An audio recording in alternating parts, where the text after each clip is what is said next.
A state of emergency was declared in New York in the last hour after the number of coronavirus cases here jumped to 76. Joining me now is the man who declared that state of emergency, Governor Andrew Cuomo. Governor, thank you very much for being here, and just walk us through your decision, if you would. Why did you decide to do this, and what does this declaring this state of emergency allow you to do? Declaration of emergency, David, basically allows the state government to operate more quickly.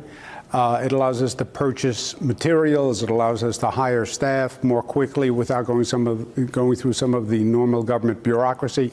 Because my challenge now is getting government up, moving, ready, and actually handling the reality and the perception of this problem.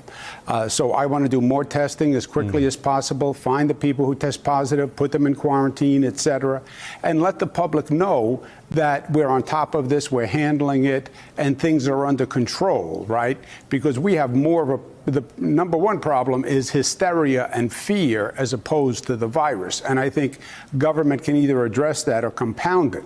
I'm also battling against, frankly, the mixed messages from the federal government. You have the president saying, anybody who wants a test, you can have a test, it's beautiful. You have the vice president saying, we can't do the tests, we don't have the capacity, and in weeks, if you're symptomatic, we can get you a test.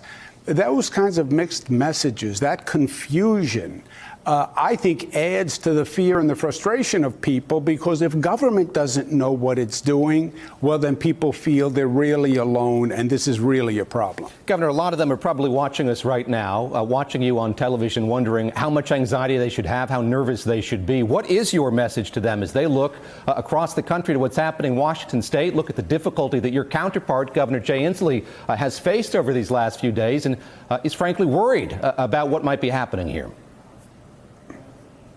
Yeah, it is deep breath time, David, and forget the chatter, forget what you're hearing from the federal government. Look at the basic underlying facts, because there's really one question. What happens if I get coronavirus? If I get coronavirus, 80% of the people who get coronavirus will self-resolve, they'll walk around, they have mild symptoms. 20% will get ill and may be hospitalized. And the vulnerable population are senior citizens, immune compromised, and people with underlying illnesses. And it is a problem for them. What happened in Washington, a nursing home, that's my nightmare. Senior assisted living facility, that we're worried about. A person who's battling cancer, HIV positive, those people are vulnerable to this. But that is it, you know. And if you look at all the numbers, you look at my numbers here in New York, 76 cases, only a handful are hospitalized. Most of them are at home and they're recovering and they're getting better, like a flu.